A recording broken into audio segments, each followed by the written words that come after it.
शासकीय बंगले मिळाले तरी मंत्री आमदार निवासातील खोल्या सोडेनात। विधिमंडळ सचिवालयामधून नोटीस देऊनही मंत्र्यांना खोल्या काही सुटत नाहीयेत।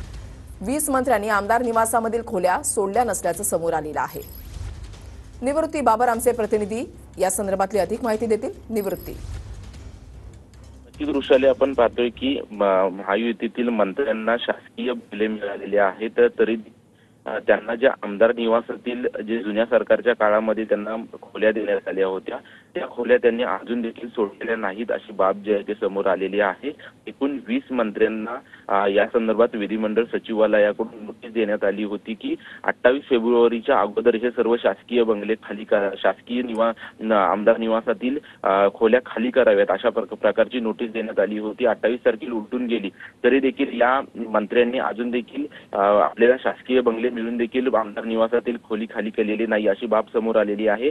यामध्ये एकूण 20 मंत्र्यांचा समावेश आहे। यामध्ये गिरीश महाजन असतील, नितेश राणे, इंद्रनील नाईक, त्याचसोबत हसन मुश्रीफ, धनंजय मुंडे, चंद्रकांत पाटील, अतुल सावे, नरहरी झिरवाळ, राधाकृष्ण विखे पाटील अशा बड्या मंत्र्यांचा जो आहे तो यामध्ये समावेश असल्याचं आपल्याला पाहायला मिळतं। एकूण 20 मंत्र्यांना शासकीय निवासस्थान मिळालेलं आहे तरी देखील त्यांनी आमदार निवासमधील ज्या खोल्या आहेत त्या अजून देखील खाली केलेल्या नाहीत। त्यामुळे अनेक आमदारांची गैरसोय जी आहे त्या ठिकाणी होताना पाहायला त्यांना विधिमंडळ सचिवालयाकडून पत्र देऊन देखील अजून देखील त्यांनी रूम खाली केलेला नाही। त्याच्यामुळे इतर आमदार आहेत त्या आमदारांना बाहेर भाड्यानं राहावं लागतं आणि याचा सर्व खर्च जो आहे तो विधिमंडळ सचिवालयाकडून करण्यात येतोय। त्याच्यामुळे हे आता मंत्री केव्हा हे शासकीय आमदार निवासातील खोल्या सोडणार हे पाहणं महत्त्वाचं असेल। नक्कीच धन्यवाद तुम्ही दिलेल्या सविस्तर माहितीसाठी।